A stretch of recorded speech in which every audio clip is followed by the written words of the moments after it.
प्रशासन, अस्पताल प्रशासन, डॉक्टर नरेश कोटवाल को, डॉक्टर नरेश कोटवाल को।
चिकित्सालय प्रशासन ने इस मामले पर कोई भी बयान देने से इनकार कर दिया।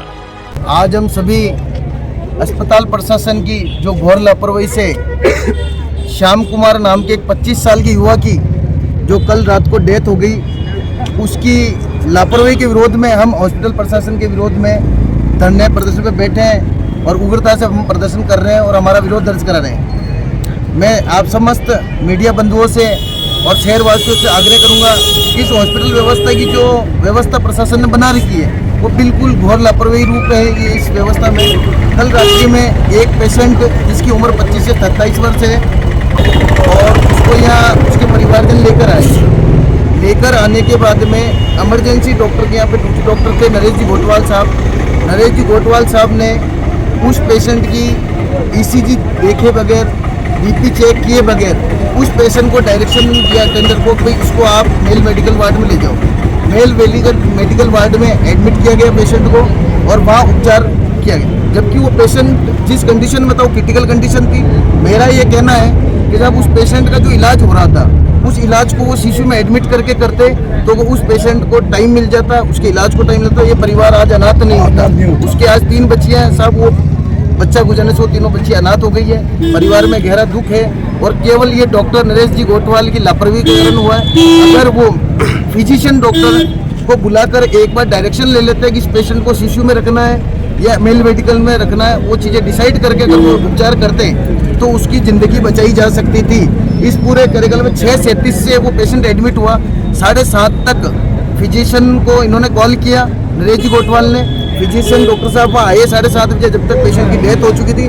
मेरा ये कहना साहब, डेथ होने के बाद ECG कर रहे हो आप, उससे पहले ECG होनी चाहिए थी, उससे पहले BP होना चाहिए था उसका, ना BP की ना ECG की, और उसको डायरेक्शन देके सीधा मेल मेडिकल वार्ड में भेज दिया। तो जनरल पेशेंट नहीं था, उस पेशेंट को सेटल करके आप एडमिट करते। अब क्या मांग है आपकी? हमारी ये मांग है कि ये डॉक्टर साहब की जो घोर लापरवाही हुई है उनको तत्काल प्रभाव से या तो यहाँ से APO किया जाए या उनका अन्यंत्र स्थानांतरण किया जाए, ताकि यहाँ हॉस्पिटल की व्यवस्था में सुधार हो। डॉक्टर साहब पे चिकित्सा प्रशासन कार्रवाई करे।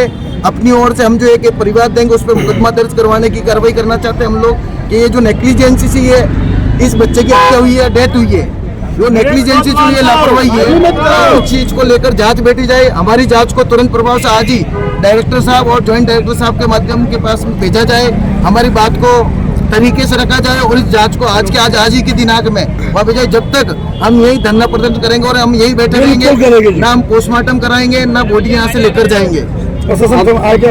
प्रशासन में अभी PMO साहब आए हैं, आप PMO साहब सुरेंद्र चौहान साहब ने कहा है, मैं आगे अपनी बात पहुँचा रहा हूँ। मैं PMO साहब से भी आग्रह कर रहा हूँ कि मेडिकल व्यवस्था को सुधारना, हॉस्पिटल व्यवस्था को सुधारने के लिए हमने हमेशा सहयोग किया है। हम हॉस्पिटल प्रशासन के साथ ही खड़े रहते हैं, पर अगर शहरवासियों को इस तरह की लापरवाही के कारण कोई बहुत बड़ा नुकसान उठाना पड़ रहा है या किसी परिवार की क्षति हो रही है तो उसका न्याय तो आपको दिलाना पड़ेगा। इसके लिए हम लोग लड़ रहे हैं यहाँ पे, और हमारी मांग है कि आज के आज इस हॉस्पिटल से ये जांचें हो और डायरेक्टर साहब तक ये जांच पहुंचे और डॉक्टर साहब के सामने डॉक्टर साहब के खिलाफ कार्रवाई हो तुरंत प्रभाव से। 75 साल का श्याम साहब 25 से 27 वर्ष का है, जिसके 3 बच्चियां हैं, एकदम छोटे छोटे बच्चे हैं। आज उसके परिवार में उसको खाना कमाने वाला कोई नहीं है। ऐसे ना हम इस यहाँ कोई मुआवजे के लिए बैठे हैं, ना हम कोई अन्यंतर दबाव बनाने के लिए बैठे हैं। हम हमारा अनुशासन से यहाँ विरोध प्रदर्शन दर्ज करवा रहे हैं और दर्ज करवाते रहेंगे। मांग इतनी सी है कि जो लापरवाही डॉक्टर साहब के द्वारा की गई है उन पर सख्त से सख्त कार्रवाई हो, ताकि आने वाले दिनों में यहाँ पे किसी परिवार को इस तरह की क्षति का सामना नहीं करना पड़े। इस व्यवस्था को सुधार करने के लिए लकी मकवाना मेरे नाम है, सामाजिक कार्यकर्ता हूँ। मकवाना जी, एक क्वेश्चन रहेगा कि जिला बन गया, जिला बनने के बाद में अमला भी बढ़ा है, प्रशासनिक अमला बढ़ा है, क्या व्यवस्था अभी तक नहीं सुधर पा रही है? 1% भी अमृत कौर हॉस्पिटल व्यवस्था बिल्कुल नहीं है। जिला प्रशासन बनने के बाद माननीय जिला कलेक्टर साहब बैठ गए, यहाँ पे एक अच्छी व्यवस्था बनाई जा सकती है हॉस्पिटल के अंदर, पर 1% भी जब ये उपखंड था तब भी ऐसी व्यवस्थाएं थी, उससे भी बदतर व्यवस्था अभी जिला प्रशासन की व्यवस्था में हो रहा है। कोई सुधार नहीं है किसी प्रकार, बहुत सारी गंदगी है। इंटर्न और रेजिडेंट डॉक्टर के माध्यम से सीनियर डॉक्टर्स उन चीज़ों को छोड़ दिया जाता है। ट्रीटमेंट के ऊपर बिल्कुल लापरवाही है। पेशेंट को अगर आप अटेंड ही नहीं कर रहे हो, फिजिकली आप देख ही नहीं रहे हो और आप डिसाइड कर रहे हो कि वो मेल मेडिकल वार्ड का पेशेंट है, तो वो कैसे संभव है कि वो पेशेंट किसका क्रिटिकल कंडीशन का पेशेंट तो इसी। अब डॉक्टर साहब गोटवाल साहब से मेरी बात हुई, गोटवाल साहब कह रहे हैं, जिनकी वीडियो रिकॉर्डिंग में मेरे पास पड़ी, कि यहाँ सीसीयू के अंदर बेड उपलब्ध नहीं था। बेड 9 नंबर और 10 नंबर और बेड 1 नंबर, तीनों बेड यहाँ खाली थे।